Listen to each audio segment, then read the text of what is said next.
Let's be honest, you have probably watched a lot of tutorials on YouTube and you're still not able to attack consistently like a pro on FC25. You're sitting there, scratching your head, and wondering, what should I do to be able to score more goals in this game? Don't worry, I got you. Everyone talks about the meta. The meta being over the top balls, power shot, this and that. Well, all of that is true, but it isn't exactly the most important thing. The most important fundamental of attacking is tempo. Well, what is tempo? Tempo is the pace of your play. If I tell you, always be direct, try to play fast, then I am wrong. Similarly, if I tell you, be patient, always hold the ball, well, guess what? I am wrong again, because the tempo of your attack depends on what's happening on the pitch. Now, before I talk more about the tempo, why am I even teaching you this in the first place? It's because I have been analyzing FIFA/FC gameplay at the pro level till Division 10 since 6 years, guys. I have coached at the World Cup and I have also coached a Division 10 player. And only the very best players have mastered the principles of tempo. If you would like to get coached, my email is in the description box below.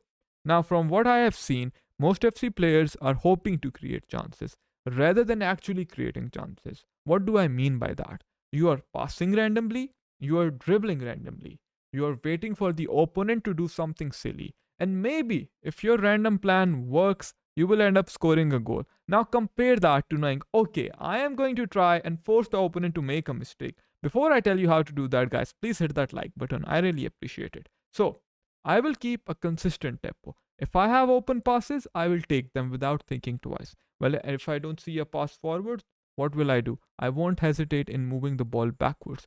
Because sometimes, in order to go forward in this game, you need to go backwards. I know this is easier said than done. It only comes once the right muscle memory has been developed. That is why I tell FC players to practice the right things until that thing becomes a part of their muscle memory.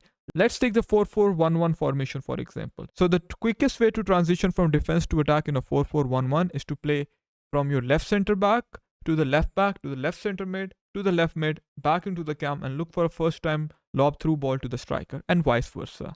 This is one of the many ways to practice this consistent way of building up in a 4-4-1-1 formation.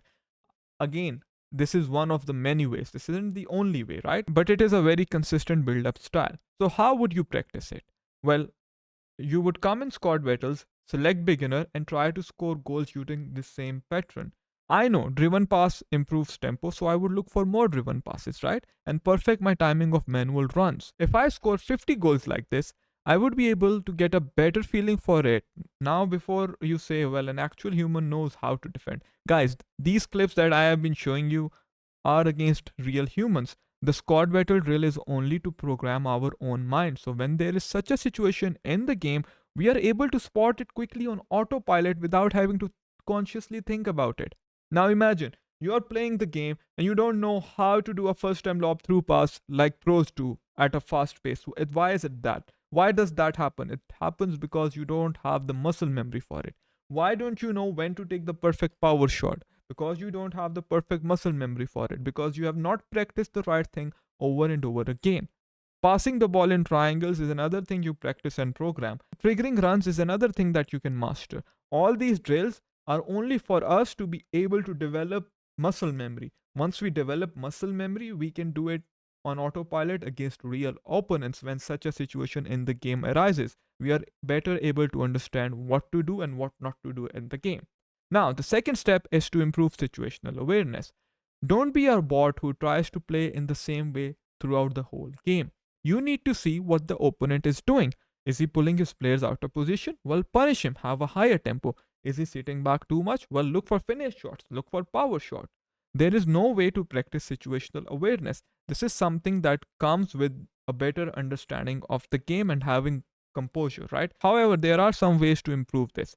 Watching good players play is one way. Looking back at your own gameplay and seeing what you could have done differently in that situation is another way. And well, watching videos such as the one you are watching now is a surefire way of improving the knowledge and understanding of the game. Master these two fundamentals and your attack will improve in no time.